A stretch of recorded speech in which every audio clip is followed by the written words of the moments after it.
Welcome everybody to this new lecture of our paper solid state physics, and from this lecture we are starting now our unit number first of your syllabus. Actually this is according to us this is unit number second, but according to your syllabus this is unit number first. Okay, and first topic that is included in this unit is bondings in solid. Okay, bondings in solid. देखिए, जब आप crystal structure को study करते हैं तो वहाँ crystal structure में अगर सिंपलेस्ट क्रिस्टल स्ट्रक्चर की हम बात करें तो हमारे पास सिंपल क्यूबिक क्रिस्टल स्ट्रक्चर होता है, और सिंपल क्यूबिक क्रिस्टल स्ट्रक्चर में जो प्लेसिंग है एटम्स की वो कॉर्नर्स पे होती है. यानी अगर हमें किसी भी क्रिस्टल स्ट्रक्चर को स्टडी करना है तो उसके लिए जो वहाँ एटम्स का डिस्ट्रीब्यूशन है, एटम्स के डिस्ट्रीब्यूशन से मेरा मतलब है कि वहाँ जो कोई सिंगल एटम कितने नेबरिंग एटम से सराउंडेड है, उनके ऊपर चार्ज का डिस्ट्रीब्यूशन कैसा है, कैसे वो चार्ज को डिस्ट्रीब्यूट करते हैं, इलेक्ट्रॉनिक कॉन्फ़िगरेशन किस तरह का है, ये सब बातें हम यहाँ बॉन्डिंग इन सॉलिड्स के इस टॉपिक में स्टडी करेंगे. और डिफरेंट टाइप्स ऑफ बॉन्डिंग यहाँ हम स्टडी करेंगे. ये कोई नया टॉपिक आपके लिए नहीं है, कहीं ना कहीं प्रीवियस क्लासेस में आपने ये ज़रूर स्टडी किया होगा, बस एक रिवीजन जैसा है ये आपके लिए. और ये जो हमारे पास बॉन्डिंग्स ऑफ सॉलिड्स के नाम से जो हम ये टॉपिक स्टडी करने जा रहे हैं, यही टॉपिक हमें हेल्प करेगा टू डिस्कस और to study the behaviour of mono atomic crystal lattice and diatomic crystal lattice. Okay, आगे जो इसी टॉपिक का वो फर्दर जर्नलाइजेशन है कि किस तरह इस बॉन्डिंग को हम अकाउंट में लेते हुए हम मोनो एटॉमिक क्रिस्टल लैटिस के वाइब्रेशन को स्टडी करेंगे और डाई एटॉमिक क्रिस्टल लैटिस के वाइब्रेशन को स्टडी करेंगे, जो इस यूनिट नंबर फर्स्ट का एक बहुत बड़ा हिस्सा है और बहुत इंटरेस्टिंग वो पार्ट है. सो सबसे पहले हमें स्टडी करना है bondings in solid. Okay, different types of bonding हम स्टडी करेंगे, आयनिक बॉन्डिंग स्टडी करेंगे, कोवलेंट बॉन्डिंग स्टडी करेंगे, और साथ ही साथ फिर हम metallic bonding, van der Waals bonding, and finally हम हाइड्रोजन बॉन्डिंग को स्टडी करने वाले हैं इस लेक्चर में. तो लेट्स स्टार्ट इट. मैंने बोला आपको कि एक तो हमें बॉन्डिंग से, चूंकि एटम्स सराउंडिंग कितने अपने नेबरिंग एटम से कितने से सराउंडिंग है इस बात से पता, चूंकि जो शेयरिंग होगी ना, वैलेंस, डेफिनेटली वैलेंस इलेक्ट्रॉन्स की यहाँ शेयरिंग्स, बॉन्डिंग ऑफ सॉलिड्स आपने कहीं ना कहीं स्टडी अगर किया है तो आप जानते होंगे कि वहाँ एक तरह से कंप्लीट ट्रांसफर भी हो जाता है. जैसे आयनिक बॉन्ड की हम बात करें, किसी भी वैलेंस इलेक्ट्रॉन्स का अगर कंप्लीट ट्रांसफर हो जाता है किसी एक एटम से दूसरे एटम पे, तो हम कहते हैं कि भाई वहाँ आयनिक बॉन्डिंग हुई है. और अगर शेयरिंग ऑफ इलेक्ट्रॉन होता है तो वो जो बॉन्डिंग है वो अब आयनिक ना रह के कोवलेंट बॉन्डिंग हो जाती है. और अगर पार्शियल शेयरिंग हो रही है तो वही बॉन्डिंग मेटालिक बॉन्डिंग हो जाती है. वंडरवॉल बॉन्डिंग एक डिफरेंट टाइप की बॉन्डिंग है और उन क्रिस्टल्स के बीच में होती है जिनके outer most shell completely filled रहते हैं, जैसे इनर्ट गैस रहते हैं. अब ये बहुत इंटरेस्टिंग बात है कि हम बॉन्डिंग की बात भी कर रहे हैं और हम कह रहे हैं outer most shell approximately filled है या कंप्लीटली फिल्ड है, तो बॉन्डिंग कैसे होगी, तो ये वहीं पता लगेगा जब हम वंडरवॉल बॉन्डिंग को स्टडी करेंगे. और फाइनली जब हम यहाँ इस लेक्चर के लास्ट फेज में जाएंगे और हम हाइड्रोजन बॉन्डिंग को स्टडी कर रहे होंगे, तो एक्चुअली जो हाइड्रोजन बॉन्डिंग है वो एक तरह की कोवलेंट बॉन्डिंग ही है. बस अंतर इसमें ये है कि कोवलेंट बॉन्डिंग में एक एटम, जैसे आप कहें कि क्लोरीन का एग्जांपल मान ले सकते हैं, क्लोरीन एटम का एग्जांपल मान ले सकते हैं. क्लोरीन एटम के बीच में शेयरिंग ऑफ इलेक्ट्रॉन्स होती है. वाटर मॉलिक्यूल के बीच में जो हाइड्रोजन के 2 मॉलिक्यूल और ऑक्सीजन का 1 मॉलिक्यूल है, उनके बीच में शेयरिंग ऑफ इलेक्ट्रॉन्स होता है. तो इस तरह की, लेकिन अगर क्लोरीन आयन को मैं हाइड्रोजन, जैसे क्लोरीन आयन में जो बॉन्डिंग होगी वो कोवलेंट बॉन्डिंग होगी, लेकिन अगर आप इसको एक Cl की जगह एक जो क्लोरीन एटम है उसकी जगह आप हाइड्रोजन एटम को प्लेस कर दें, तो ये अब बॉन्डिंग हो गई हाइड्रोजन बॉन्डिंग। यानी जब हाइड्रोजन एटम किसी हाई इलेक्ट्रोनेगेटिव एटम के साथ बॉन्डिंग करता है, जैसे क्लोरीन हो गया, फ्लोरीन हो गया, ब्रोमीन हो गया, है ना, इस तरह के, ऑक्सीजन हो गया, इस तरह के जो हाई इलेक्ट्रोनेगेटिव एटम्स हैं, इनके साथ बॉन्डिंग करता है, तो वही कोवलेंट बॉन्डिंग, जो पहले कोवलेंट बॉन्डिंग थी, वही बॉन्डिंग बदल जाती है हाइड्रोजन बॉन्डिंग में। So let's start this interesting topic, bondings in solid, and let's start it. In a crystal, every atom is surrounded by a number of atoms, ये आप जानते हैं, and expression for attractive and repulsive energy must taken into account. It further requires the knowledge of charge distribution. Charge distribution कैसा है उनके ऊपर, है ना, उस एटम का जो चार्ज डिस्ट्रीब्यूशन है वो किस तरह का है, स्फेरिकल सिमेट्रिक चार्ज डिस्ट्रीब्यूशन है, पोलराइज्ड चार्ज डिस्ट्रीब्यूशन, किस तरह का चार्ज डिस्ट्रीब्यूशन उस एटम के ऊपर है। It further requires the knowledge of charge distributions, particularly of the valence electrons of atoms. Okay, in certain crystals the valence electrons are transferred from one atom to other during the bond formation. जो valence electron है उनका transfer होता है एक atom से दूसरे atom के ऊपर जब आप बॉन्ड को फॉर्म करते हैं। Okay, in some crystals sharing of electron takes place, कुछ में ट्रांसफर ऑफ इलेक्ट्रॉन होगा, कुछ में शेयरिंग ऑफ इलेक्ट्रॉन्स होंगे। आगे जब टाइप्स ऑफ बॉन्डिंग पढ़ेंगे जब आपको पता लगेगा। In some crystals, sharing of electrons takes place among the neighboring atoms, while in some other, the valence electrons behaves as a free electrons and moves from one part to other part of the crystal.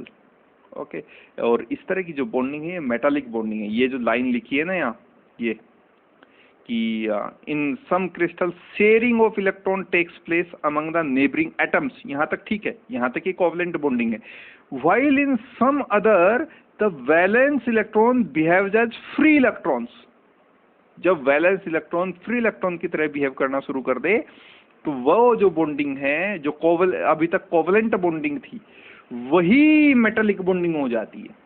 तो बहुत you know कि inter relationship है इन bondings के बीच में। Okay, there may be other types of electronic interaction present in the crystal. The nature of crystal form depend upon the nature of these interaction. These interaction or bonds may be broadly classified into 5 main categories. First is the ionic bonds. Ionic bonds is the transfer of valence electrons. यानी जब valence electron का complete transfer हो जाए from one atom to other और from other atom to first atom, तब हम उसको बोलते हैं आयनिक बॉन्ड कि हाँ इन दोनों एटम्स के बीच में जो बॉन्ड फॉर्म हुआ है वो आयनिक नेचर का है। कोवलेंट बॉन्ड्स क्या होते हैं? Sharing of valence electrons. तो यहाँ ट्रांसफर ऑफ इलेक्ट्रॉन्स नहीं है, शेयरिंग ऑफ इलेक्ट्रॉन्स है। ये वो घर है जो साझे से चल रहा है, ये वो बंटवारे वाला घर है। Okay, sharing of valence electrons, ये कोवलेंट बॉन्ड फॉर्म करते हैं। बॉन्डिंग तो फैमिली में भी जरूरी है ना, तो इस कारण उसी नजरिए से जरा आप देख के देखिए इसको। Metallic bonds, free nature of valence electrons, free nature of valence electron. ये जो वैलेंस इलेक्ट्रॉन यहाँ शेयर हुए हैं या ये जो वैलेंस इलेक्ट्रॉन यहाँ ट्रांसफर हुए हैं, इस तरह की बॉन्डिंग में फ्री नेचर हो जाते हैं, free to move anywhere in a common pool. आगे ये वर्ड आप स्टडी करेंगे, कॉमन पूल, एक साझा जलाशय। किसका जलाशय? पानी का नहीं, ये पूल होगा इलेक्ट्रॉन्स का, जिसमें डुबकी लगाइए और जितने इलेक्ट्रॉन्स आपको चाहिए उतने उठा लीजिए। तो सबसे अच्छी बॉन्डिंग तो यही हुई, मेटालिक बॉन्डिंग। ना ट्रांसफर करना है ना शेयरिंग करना है, डुबकी लगाइए उस पूल में, जितने इलेक्ट्रॉन्स आपको चाहिए उतने उठाइए और बॉन्ड फॉर्म कर दीजिए।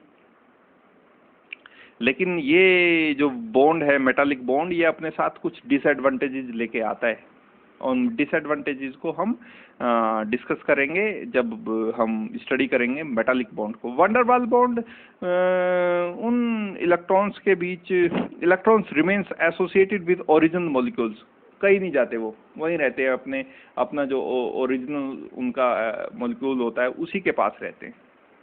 ना ना ट्रांसफर करते, ना शेयरिंग करते, और ना ही फ्री इलेक्ट्रॉन्स की तरह बिहेव करते। इलेक्ट्रॉन्स इनके पास भी हैं, लेकिन क्योंकि इनके जो आउटर मोस्ट सेल है अप्रोक्सीमेटली कंप्लीटली फील्ड रहते हैं, तो वंडरवाल बॉन्ड्स में इलेक्ट्रॉन्स मूव नहीं करते, या शेयर नहीं किए जाते, या ट्रांसफर नहीं किए जाते।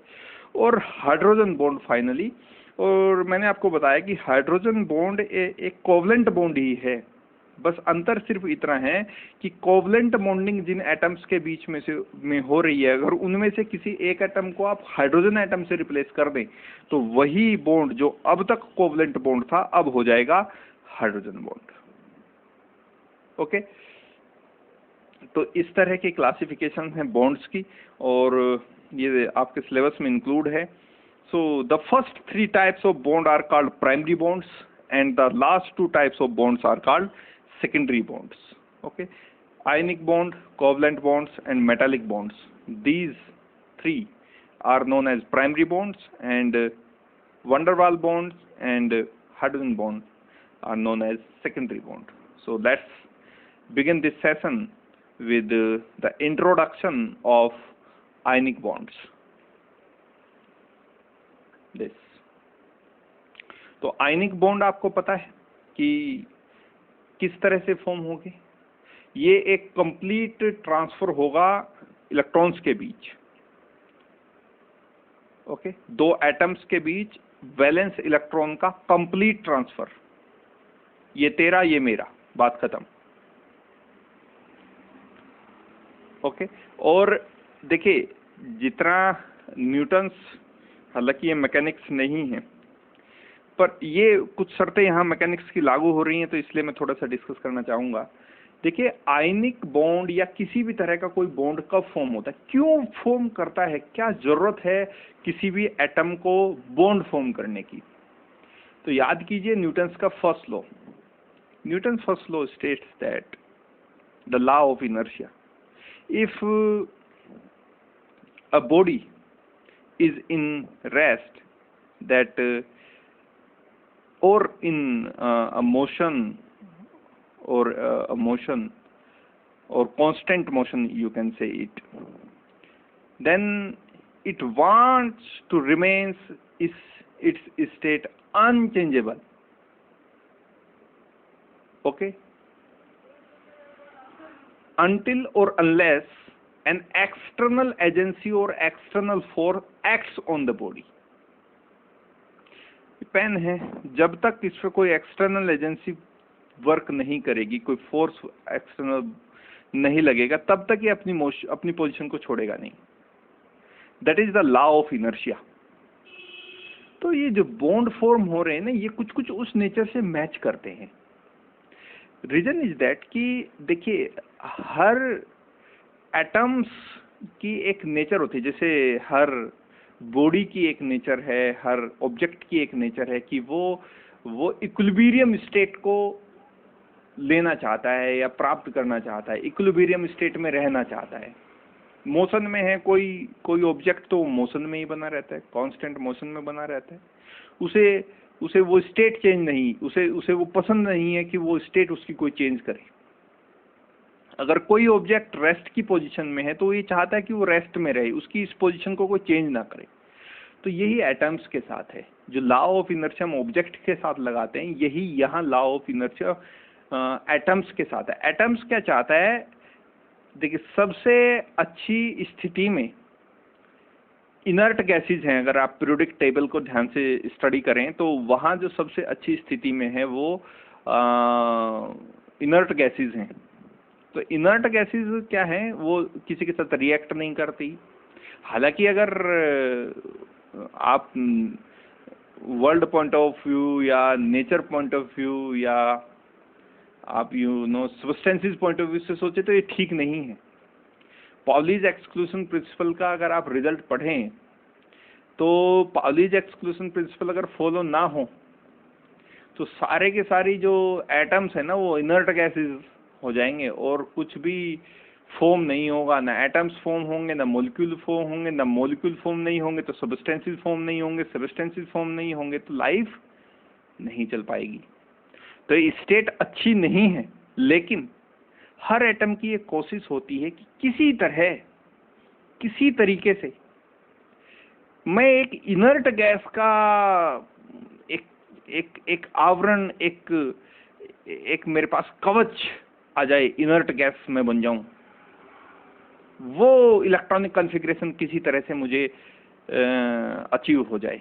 उसके लिए चाहे वैलेंस इलेक्ट्रॉन को ट्रांसफर करना पड़े, चाहे वैलेंस इलेक्ट्रॉन की शेयर करनी पड़े, चाहे वैलेंस इलेक्ट्रॉन को फ्री करना पड़े, वो सब कुछ करेंगे, लेकिन ऑब्जेक्ट होगा कि किस तरह से हम इनर्ट गैस का इलेक्ट्रॉनिक कॉन्फ़िगरेशन प्राप्त करें। तो कहानी सब इनर्ट गैस के उस इलेक्ट्रॉनिक कॉन्फ़िगरेशन को लेने की है, वो कोशिश हो रही है यहाँ। ये जो बॉन्ड फॉर्मेशन हो रहा है, उस कोशिश को अंजाम तक पहुंचाने की एक कोशिश यहाँ हो रही है। वो चाहिए सबको।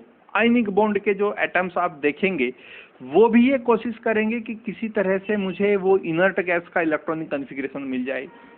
कोवलेंट बॉन्ड में भी जो एटम्स कोवलेंट बॉन्ड फॉर्म करेंगे, वो भी यही कोशिश करेंगे कि किसी तरह से वो इनर्ट गैस वाला मुझे इलेक्ट्रॉनिक कॉन्फ़िगरेशन मिल जाए।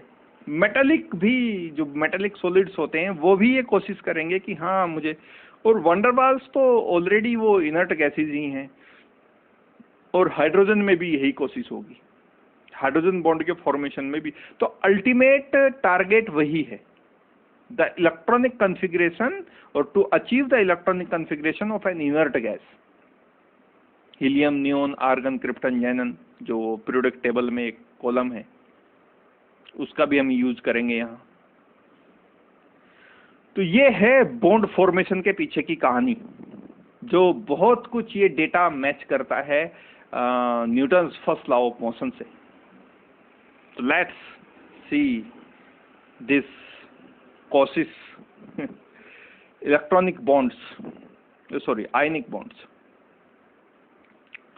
So an ionic bond is formed by actual transfer of electrons from one atom to other, so that atom acquire a stable electronic configuration. ये स्टेबल इलेक्ट्रॉनिक कॉन्फ़िगरेशन। और आगे पढ़िए, आगे और समझ में आएगा। Similar to the nearest inert gas atoms, कोई काम नहीं करना चाह रहा, एक्टिव स्टेट में रहेगा, काम करने पड़ेंगे, मॉलिक्यूल्स फॉर्म करने पड़ेंगे, सब्सटेंसेस फॉर्म करने पड़ेंगे। इनर्ट गैस ले लो, आराम से रिएक्शन ही नहीं करेंगे जब आप, तो फिर वर्क कहाँ से आएगा? वो एक्शन और रिएक्शन का जो न्यूटन का थर्ड लॉ है, वो यहाँ लगेगा ही नहीं। जब आप इनर्ट हो गए तो फिर चाहे कोई आपके साथ एक्शन करे या रिएक्शन करे, कोई फर्क ही नहीं पड़ना। तो वही कुल मिला के यहाँ टारगेट है कि किसी तरह हम नियरेस्ट गैस एटम, जो नियरेस्ट नोबल गैस हैं, जो नियरेस्ट इनर्ट गैसेज हैं, उनका इलेक्ट्रॉनिक कॉन्फ़िगरेशन प्राप्त कर लें। हर बॉन्ड में ये कोशिश मिलेगी आपको। हाँ, नेचर अलग होगा। आयनिक कैसे होंगे, आयनिक बॉन्ड्स कैसे फॉर्म होंगे? By the actual transfer of electrons, by the actual transfer of electrons. Okay, so let's see this. An ionic bond is formed by actual transfer of electrons from one atom to other, so that each atom acquire a stable electronic configuration similar to the nearest inert gas atoms. Okay, the atom which loses an electrons becomes electropositive, क्योंकि उसने electron को दिया है, वो donor है, and the one which gains an electron becomes electronegative, क्योंकि वो acceptor है। जो इलेक्ट्रॉन को देगा दैट इज डोनर, वो इलेक्ट्रोपॉजिटिव होगा। क्योंकि इलेक्ट्रॉन्स का नंबर वहां कम हुआ है, तो जो निगेटिव चार्ज है वो कम हुआ है, इसका मतलब वो हुआ इलेक्ट्रोपॉजिटिव। और जिसने वो इलेक्ट्रॉन लिया है, जो एक्सेप्टर है, उसके पास इलेक्ट्रॉन्स का नंबर बढ़ा है, इसका मतलब निगेटिव चार्ज बढ़ा है, इसी कारण वो हो गया electron negative. Okay, the source of of cohesive energy which binds the ions together is mainly the Coulomb's electrostatic interaction. Okay, the crystals resulting from this type of bonding are called ionic crystals. Okay, और crystals हैं तो definitely वहाँ बहुत सारे atoms होंगे. Since after transfer of electrons the ion attains electronic configuration similar to inert gas atom, the charge distribution on the ion is spherically symmetric. Charge distribution ये हर bond में नहीं होगा, स्फेरिकली सिमेट्रिक चार्ज डिस्ट्रीब्यूशन. अभी आप van der Waals bond पढ़ेंगे या फिर आप देखेंगे हाइड्रोजन बॉन्ड में, वहां नहीं रहता spherical symmetric charge distribution. The cohesive energy of the ionic crystal is therefore quite large and it is of the order of 5 to 10 electron volt. इस तरह के कंपैरिजन हम करते चलेंगे कि इसकी कोहेसिव एनर्जी या बाइंडिंग एनर्जी का कितना रेंज है, ये डायरेक्शनल, ये बॉन्ड डायरेक्शनल है या नहीं नेचर में, इसका मेल्टिंग पॉइंट कितना है, बॉइलिंग पॉइंट, ये सब हम डिस्कस करते चलेंगे और एक तरह का एक कंपैरिजन होगा between different types of bonds. Okay, a good example of ionic crystal is the crystal of NaCl. जो NaCl का क्रिस्टल है ये एक अच्छा एग्जाम्पल है अगर आपको आयनिक बॉन्डिंग को समझना है. देखिए Na का जो क्रिस्टल, Na का जो इलेक्ट्रॉनिक कॉन्फ़िगरेशन अगर हम लिखें तो वो होगा 1s2 2s2 2p6 3s1. ऐसा बहुत काम आपने केमिस्ट्री में किया होगा. और Cl का अगर मैं लिखूं तो 1s2 2s2 2p6 3s2 3p5 2 2 4 6 10 1 11 sodium, 2 2 4 6 10 2 12 5 17 chlorine. Okay, so 11 sodium and 17 chlorine. Okay, अब देखिए अगर सोडियम के इलेक्ट्रॉनिक कॉन्फ़िगरेशन को आप स्टडी करें और यहाँ आपको दिखेगा जो इसका 3s स्टेट है, ये जो इसका ऑर्बिटल है 3s ऑर्बिटल, इसमें एक इलेक्ट्रॉन है. अगर ये एक इलेक्ट्रॉन यहाँ से हट जाए तो ये 1s2 2s2 और 2p6 ये बिल्कुल इनर्ट गैस हो जाएगा और ये इनर्ट गैस हो जाएगा नियोन के जैसा. तो सोडियम की एक कोशिश रहेगी कि किसी तरह से वो नियोन का इलेक्ट्रॉनिक कॉन्फ़िगरेशन प्राप्त कर ले, किसी तरह से वो नियोन बन जाए ताकि नोबेल गैस बन जाए, इनर्ट गैस बन जाए, कुछ काम ना करना पड़े. और क्लोरीन का फिर से हम इलेक्ट्रॉनिक कॉन्फ़िगरेशन को स्टडी करते हैं और हम देखते हैं कि इसके जो आउटर मोस्ट सेल में हैं वो 3s ऑर्बिटल में 2 इलेक्ट्रॉन है और 3p ऑर्बिटल में 5 इलेक्ट्रॉन. तो यानी इसमें जो इसके आउटर मोस्ट सेल में जो वैलेंस इलेक्ट्रॉन का नंबर है वो 7 है, 2 and 5, 2 + 5 7. अब ये तो इसके लिए बड़ा मुश्किल काम है कि ये 7 के 7 इलेक्ट्रॉन को डोनेट कर दे. सबसे बढ़िया तरीका इसके लिए ये है कि ये एक इलेक्ट्रॉन को ले ले और ये जो इसका लास्ट वाला वैलेंस इलेक्ट्रॉन जो खाली पड़ा है ना, एक इलेक्ट्रॉन की कमी है जिसमें, ये 3p6 हो जाए, बस ये आर्गन बनने को तैयार है. यानी सोडियम की कोशिश है कि वो नियोन बन सके, क्योंकि नियोन का जो एटॉमिक नंबर है वो 8 है, उसके पास जो इलेक्ट्रॉनों का नंबर है वो 8 है. और क्लोरीन की कोशिश है कि वो आर्गन बन जाए जिसका इलेक्ट्रॉनिक जो इलेक्ट्रॉन्स का नंबर है जिसके पास वो 16 है. तो Na+ हो जाता है, इलेक्ट्रोपॉजिटिव हो जाता है और Cl- हो जाता है और ये फॉर्म करते हैं NaCl क्रिस्टल को. कैसे? जब ये इलेक्ट्रोपॉजिटिव हुआ, ये बिल्कुल साफ साफ बता रहा है कि इसने एक इलेक्ट्रॉन का ट्रांसफर किया है. और ये अगर इलेक्ट्रॉन नेगेटिव हुआ है तो ये साफ साफ इंडिकेट कर रहा है कि इसने एक इलेक्ट्रॉन लिया है. अब एक इलेक्ट्रॉन देने से इसका इलेक्ट्रॉनिक कॉन्फ़िगरेशन हो गया ऐसा 1s2 2s2 और 2p6, जो एग्जैक्टली मैच करता है नियोन के इलेक्ट्रॉनिक कॉन्फ़िगरेशन. तो सोडियम प्लस आयन बन गया नियोन. और क्लोरीन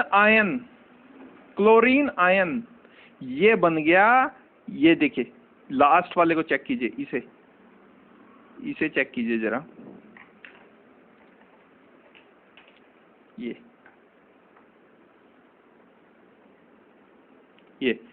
2 और 6 8 पूरे हो गए इसके, ये बन गया आर्गन।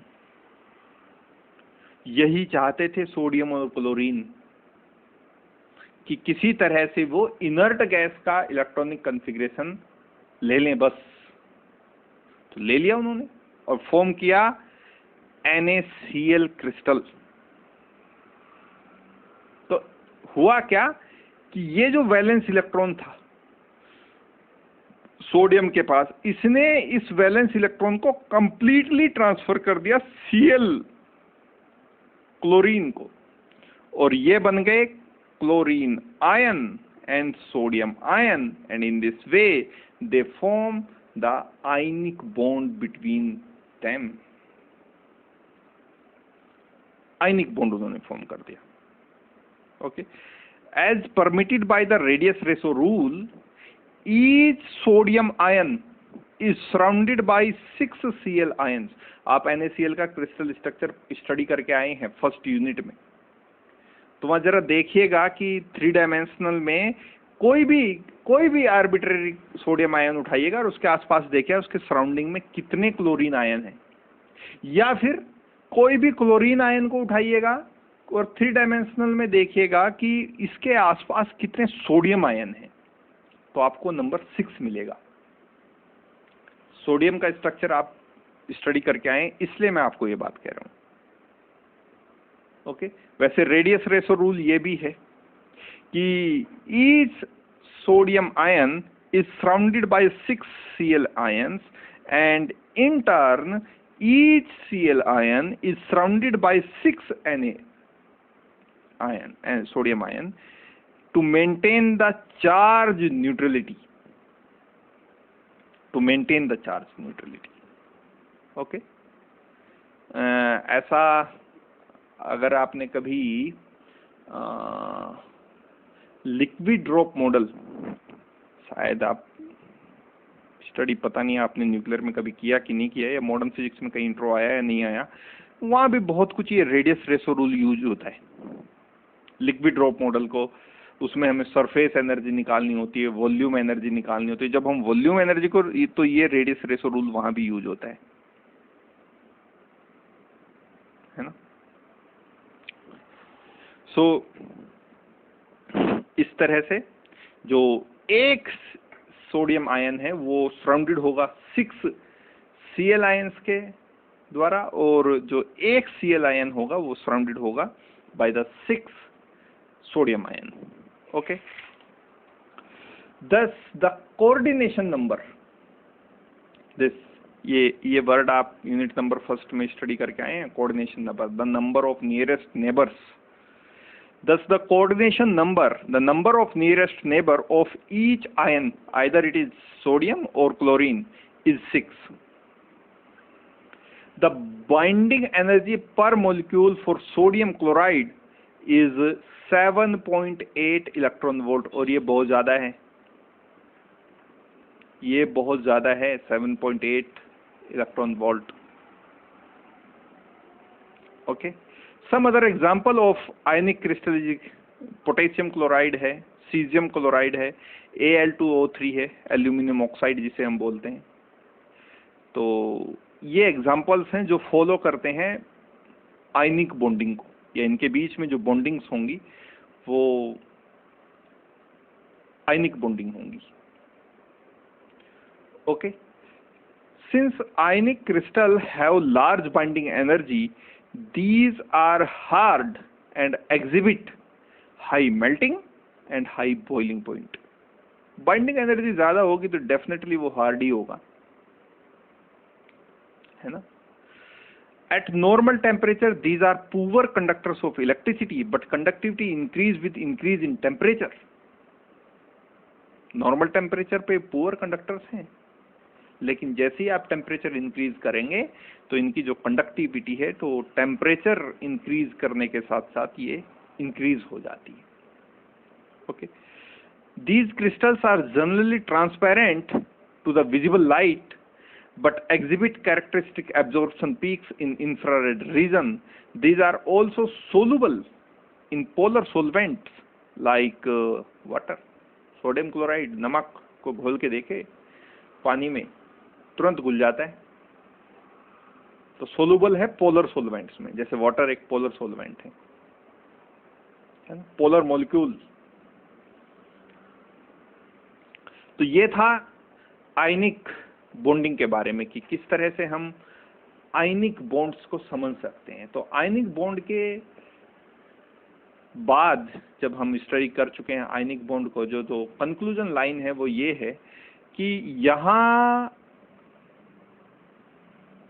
एक है actual transfer of electron, the point to be gate,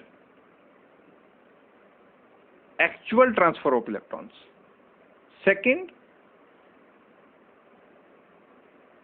ये कोशिश हो रही है कि किसी तरह से नियरेस्ट गैस एटम का इलेक्ट्रॉनिक कॉन्फ़िगरेशन अचीव किया जाए, और ये कोशिश तो हर बार होगी, चाहे आप कोई भी बॉन्ड पढ़ लें।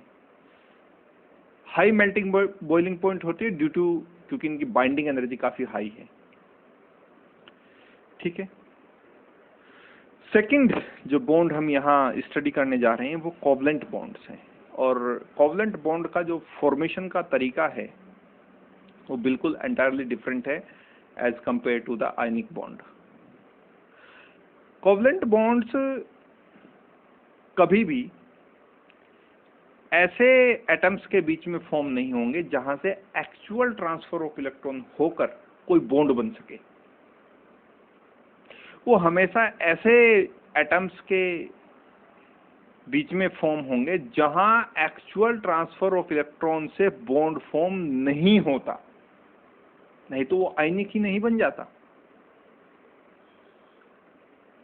तो कोवलेंट जो बॉन्ड्स हैं वो केवल और केवल उन्हीं एटम्स के बीच में फॉर्म होंगे जो atom equal number of electron deficiency रखते हों। Equal number of electron deficiency का मतलब, देखिए जब आयनिक बॉन्ड फॉर्म हुआ सोडियम और क्लोरीन के बीच में, तो एक एटम पर इलेक्ट्रॉनों की अधिकता थी और दूसरे एटम पर इलेक्ट्रॉन्स की कमी थी। एक के पास नंबर ऑफ इलेक्ट्रॉन्स ज्यादा थे, वो नहीं चाहता था कि वो इलेक्ट्रॉन्स यहां रहे। दूसरे के पास इलेक्ट्रॉन्स बहुत ज्यादा थे, चाहता था एक आध इलेक्ट्रॉन अगर मुझे कहीं से मिल जाए तो मैं एक इनर्ट गैस का इलेक्ट्रॉनिक कॉन्फ़िगरेशन ले लूं या उसे प्राप्त कर लूं। जब आप कोवलेंट बॉन्ड को स्टडी करते हैं तो वहां ऐसे एटम्स नहीं आते कि जिनके पास एक के पास इलेक्ट्रॉनों की अधिकता है, दूसरे के पास इलेक्ट्रॉनों की कमी है।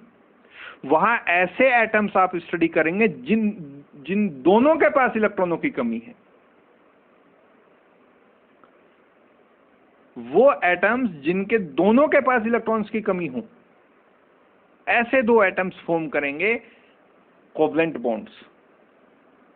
इक्वल नंबर, और दूसरा डेफिशिएंसी तो हो ही, साथ ही इक्वल नंबर ऑफ इलेक्ट्रॉन्स की डेफिशिएंसी हो, यानी जो कमी हो इलेक्ट्रॉन्स की वो इक्वल नंबर, दो, एक के पास दो की कमी है, दूसरे के पास दो की कमी, एक के पास एक की कमी है, दूसरे के पास, जो दो एटम पार्टिसिपेट करेंगे बॉन्ड फॉर्मेशन में। कौन से बॉन्ड फॉर्मेशन में? Covalent bond formation. वहां कभी भी आप इस तरह का केस स्टडी नहीं करेंगे कि एक एटम के पास इलेक्ट्रॉन बहुत ज्यादा है, दूसरे के पास कम है, जिसके पास ज्यादा है वो देना चाहता है, जिसके पास कम है वो लेना चाहता है। एक इलेक्ट्रो पॉजिटिव बनना चाहता है, दूसरा इलेक्ट्रो नेगेटिव बनना चाहता है ना, ट्रांसफर होना ही नहीं है इलेक्ट्रॉन्स का। तो वहां दो एटम जो कोवलेंट बॉन्ड फॉर्म करेंगे उन दोनों के पास इलेक्ट्रॉनों की कमी होगी और बराबर कमी होगी, इक्वल डेफिशिएंसी आपको देखने को मिलेंगी। सो let's see this covalent bonds. A covalent bond is formed by an equal sharing of electrons, not transfer of electrons. Okay, remember this word, sharing of electrons, between two neighboring atoms, each having incomplete outermost shell. Unlike ionic bond, the atoms participating in covalent bond have such electronic configurations that they cannot complete their octet by actual transfer of electrons from one atom to other.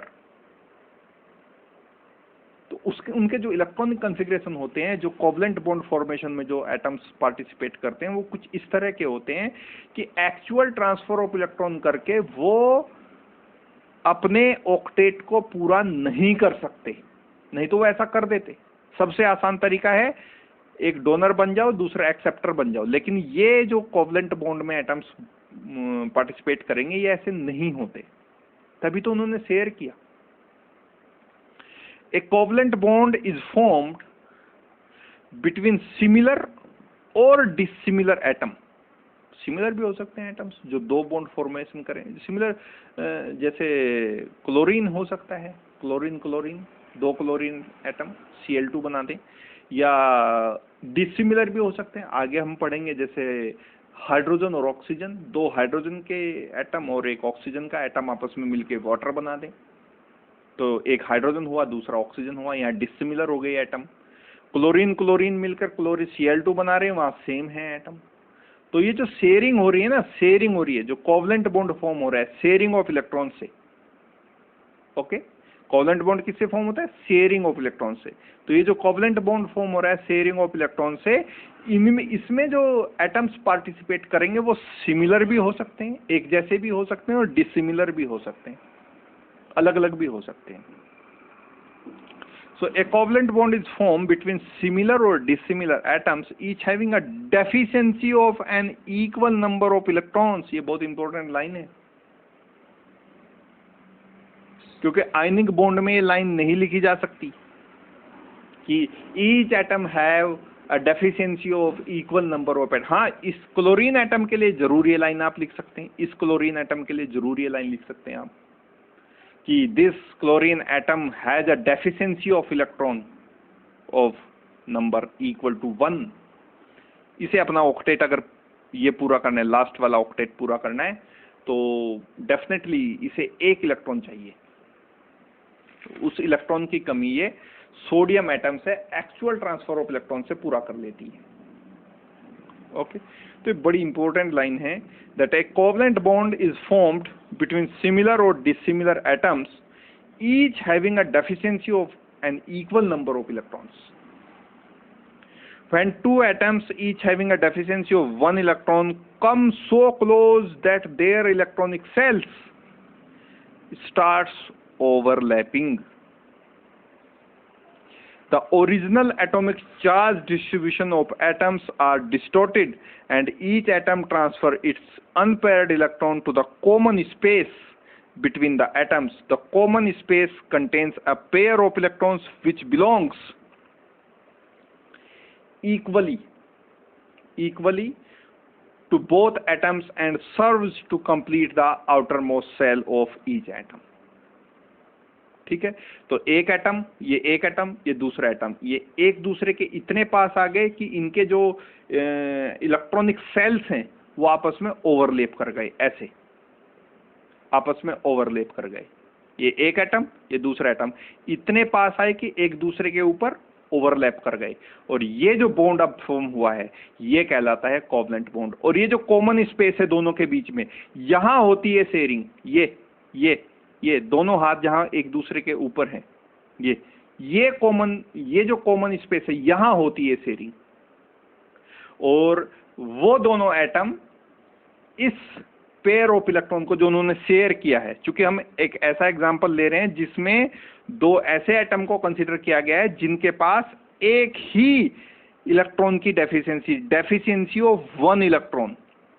इसलिए मैं कह रहा हूं वो जो sharing pair है, pair तो तभी बनेगा ना जब एक इलेक्ट्रॉन आएगा दूसरा आएगा, तो पेयर। तो ऐसा एक एग्जांपल हमने लिया है जिसमें दो ऐसे एटम है जिनके पास डेफिशिएंसी ऑफ 1 इलेक्ट्रॉन है। तो इसके कारण क्या होगा कि वो इतने पास आ जाते हैं इस 1 इलेक्ट्रॉन को शेयर करने के लिए, क्योंकि उन्हें तो वही एक धुन है कि हमें इनर्ट गैस का इलेक्ट्रॉनिक कॉन्फ़िगरेशन किसी तरह से लेना है है ना। अगर क्लोरीन का आप कभी प्रॉपर्टीज आपने स्टडी की है तो हाईली रिएक्टिव गैस होती है, हाईली रिएक्टिव गैस होती है। कारण यह है कि 7 इलेक्ट्रॉन हैं आउटर मोस्ट सेल में, किसी से भी रिएक्ट कर जाएगी। तभी आप क्लोरीन के प्रोडक्ट बहुत देखते होंगे। ब्रोमीन का भी वही हाल है,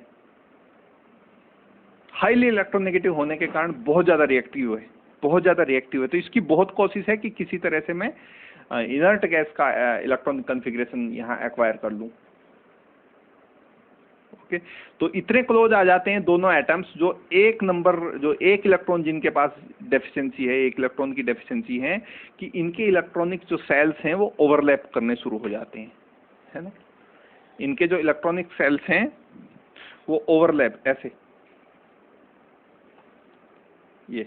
ये मान लीजिए, मैं जल्दी से बना देता हूँ। ये एक एटम का इलेक्ट्रॉनिक कॉन्फ़िगरेशन में ऐसे आर्बिट्री बना रहा हूँ, केवल 2 में बाहर 7 एटम, क्योंकि मैं क्लोरीन के एग्जाम्पल लगातार लगा हुआ हूँ। 1 2 3 4 5 6 7, और ये मेरे पास दूसरा एटम है मान लीजिए, है ना।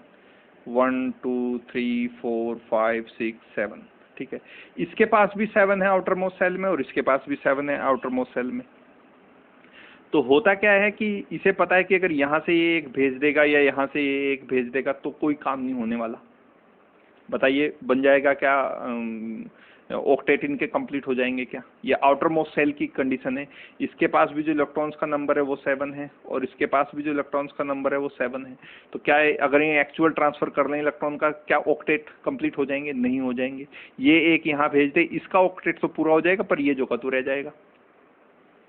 ट्रांसफर ऑफ इलेक्ट्रॉन ऐसा होना चाहिए कि जो 2 एटम पार्टिसिपेट कर रहे हैं बॉन्ड फॉर्मेशन में, दोनों के ऑक्टेट पूरे हो जाएं। जैसे सोडियम क्लोराइड का एग्जांपल हमने स्टडी किया। तो इस चक्कर में, शेयरिंग करने के चक्कर में क्या करते हैं, ये एक दूसरे के बहुत पास आ जाते हैं। और आपको पता है कि अगर ये क्लोरीन का इलेक्ट्रॉनिक कॉन्फ़िगरेशन, तो इसको अपना ये आउटर मोस्ट सेल पूरा करने के लिए 1 इलेक्ट्रॉन की जरूरत है, और ये भी, इसके पास भी 1 इलेक्ट्रॉन की कमी है। तो उस इलेक्ट्रॉन की कमी को शेयरिंग से पूरा करते हैं। और किस तरह से शेयरिंग से पूरा करते हैं कि एक दूसरे के इतने क्लोज आ जाते हैं कि इनके जो इलेक्ट्रॉनिक सेल्स हैं ये ओवरलैप करना शुरू कर देते हैं, यानी इस तरह का इलेक्ट्रॉनिक कॉन्फ़िगरेशन बन जाता है। ये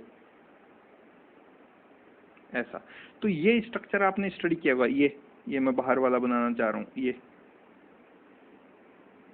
ये डंबल बेल, ये इस तरह के स्ट्रक्चर्स आपने, ओवरलैपिंग से ही तो बनते हैं स्ट्रक्चर्स।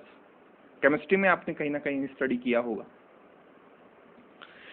तो ये स्ट्रक्चर, तो ये जो कॉमन स्पेस है दोनों के बीच में, यहां शेयर होता है ये इलेक्ट्रॉन, ठीक है। ये Cl एटम है, ये Cl एटम है, ये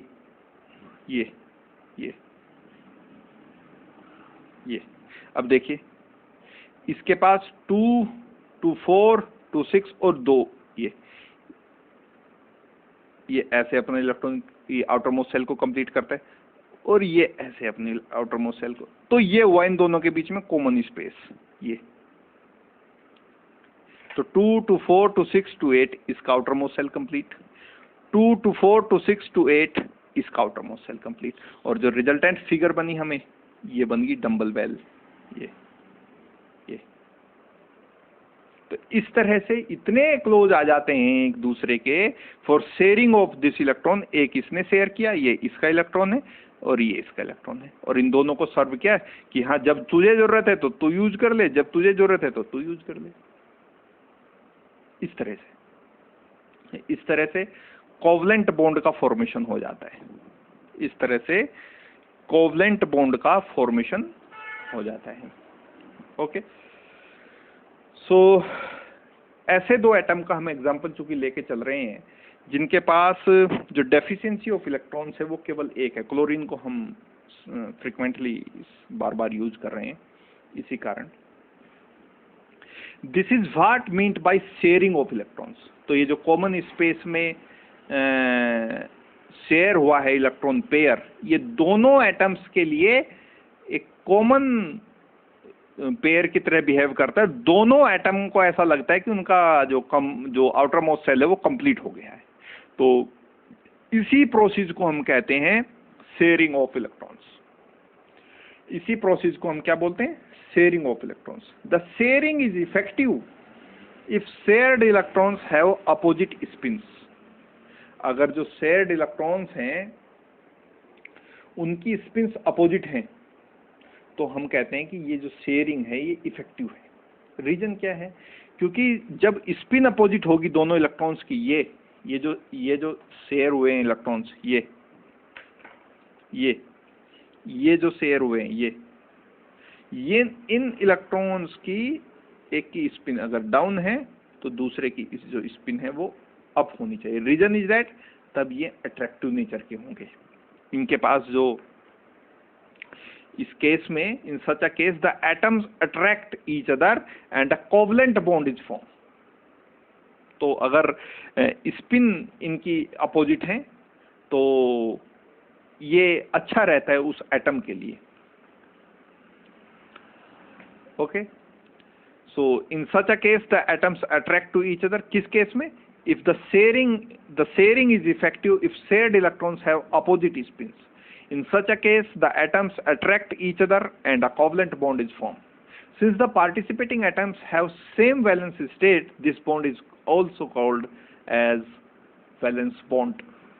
The formation of covalent bond between two chlorine atoms to produce Cl2 molecule is illustrated as follow. ये मैं आपको बता चुका हूँ किस तरह से इन दोनों क्लोरीन के एटम आपस में शेयरिंग ऑफ इलेक्ट्रॉन्स करके एक क्लोरीन मॉलिक्यूल को बनाती हैं। और ये एग्जाम्पल दिया गया है हाइड्रोजन मॉलिक्यूल से और ऑक्सीजन मॉलिक्यूल आपस में शेयरिंग ऑफ इलेक्ट्रॉन करके H2O मॉलिक्यूल जब बनाते हैं, H2O मॉलिक्यूल।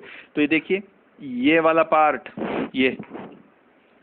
ये वाला हिस्सा हाइड्रोजन के पूरे हो गए, इस वाले हिस्से से हाइड्रोजन के पूरे हो गए और इस वाले हिस्से से ऑक्सीजन के पूरे हो गए, इस वाले हिस्से से ऑक्सीजन के पूरे हो गए। तो इस तरह से शेयरिंग ऑफ इलेक्ट्रॉन करके वाटर मॉलिक्यूल भी बनाया जा सकता है। Okay, if each participating atom has a deficiency of 2 electrons, the atoms may combine to form a double covalent bond. Double covalent bond बनेगा तब, ठीक है। अगर दो इलेक्ट्रॉन्स की डेफिशिएंसी है, जैसे क्लोरीन के बीच में तो सिंगल ही होगा। The formation of an oxygen molecule is an example of covalent bond. Similarly, a triple covalent bond may be formed in the case of nitrogen molecule. Nitrogen के case में आप study करेंगे, वहां जो डेफिशिएंसी ऑफ इलेक्ट्रॉन है वो 3 electron की deficiency है। ये नाइट्रोजन 7 और 14 को ड्रॉ करके देखिएगा, ये इसमें जो मॉलिक्यूल के बीच में होंगे वो 3 इलेक्ट्रॉन को शेयर करेगा, ऐसे डेफिशिएंसी ऑफ इलेक्ट्रॉन्स। तो ये जो नाइट्रोजन मॉलिक्यूल बनाएंगे 2 नाइट्रोजन एटम, तो ये जो नंबर ऑफ बॉन्ड होगा ये 3 होगा, ट्रिपल बॉन्डिंग होगी, ट्रिपल बॉन्ड फॉर्म होगा, ठीक है। ऑक्सीजन के मॉलिक्यूल को ड्रॉ करके देखिए, जब 2 ऑक्सीजन के मॉलिक्यूल 8 ऑक्सीजन 16 को ड्रॉ करके देखिएगा तो आपको जो ऑक्सीजन के मॉलिक्यूल के बीच में मिलेगा वो डबल बॉन्ड मिलेगा, ऐसे, ठीक है। तो ये हो गई double bonding, double bond formation, double bond formation. तो इस तरह से जितने भी नंबर ऑफ इलेक्ट्रॉन्स की डेफिशिएंसी होगी 2 एटम्स के बीच में, जो रिजल्टेंट मॉलिक्यूल बनेगा वो उतने ही बॉन्ड्स वहां होंगे।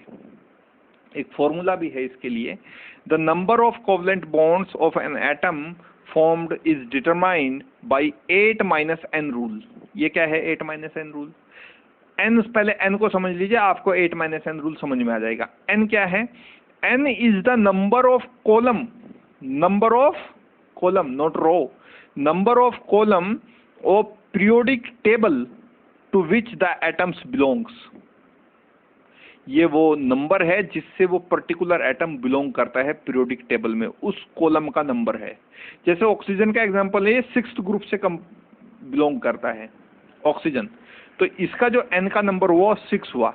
तो नाइट्रोजन ऑक्सीजन के केस में जो नंबर ऑफ बॉन्डिंग होगी, it can form 8 minus 6, 6 is coming from here, 6th group, 6th column of periodic table. Oxygen कहां से बिलोंग करता है? 6th column of periodic table. तो यहां से नंबर ऑफ बॉन्ड अगर आपको निकालने, नंबर ऑफ कोवलेंट बॉन्ड आपको निकालने, तो 8 minus 6 तो हो गए 2 कोवलेंट बॉन्ड्स. तो जो ऑक्सीजन मॉलिक्यूल का फॉर्मेशन होगा डबल बॉन्ड फॉर्मेशन होगा. ठीक है. सो इस तरह से हम कोवलेंट बॉन्ड को फॉर्म कर सकते हैं. ये हो सकता है कि सिमिलर जो एटम हो उनके बीच में कोवलेंट बॉन्ड फॉर्म हो सकता है, डिसिमिलर एटम के बीच में भी फॉर्म हो सकता है, सिंगल कोवलेंट बॉन्ड फॉर्म हो सकता है, डबल कोवलेंट बॉन्ड फॉर्म हो सकता है, ट्रिपल कोवलेंट बॉन्ड फॉर्म हो सकता है. इस रूल को याद रखिए, 8-n रूल, और सिंपली आप ये बात पता कर सकते हैं. पर जरूरी ये है इसके लिए कि आपको पीरियोडिक टेबल होनी चाहिए याद. Okay, so that's all for now, and meet you into the next one to continue this discussion on bond formation. Okay, thank you.